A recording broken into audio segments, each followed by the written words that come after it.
Stiamo aspettando di sapere quando torneremo, siamo al sicuro, i ragazzi sono tranquilli. I ragazzi sono loro, i vicentini Jacopo Trulla e Andrea Zambonin, l'adriese Enrico Lucchin, il padovano Mattia Bellini, il triestino Antonio Rizzi.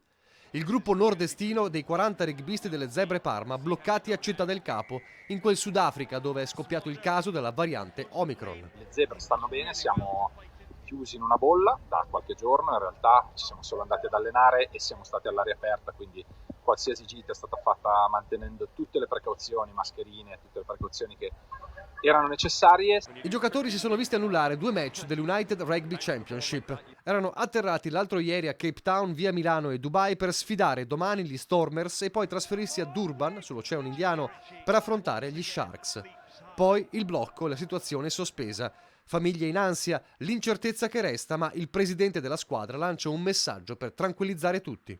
La situazione a Cape Town è molto più tranquilla, almeno a vederla da fuori, di quanto si racconti, quindi noi per ora rimaniamo nella nostra bolla e aspettiamo di tornare.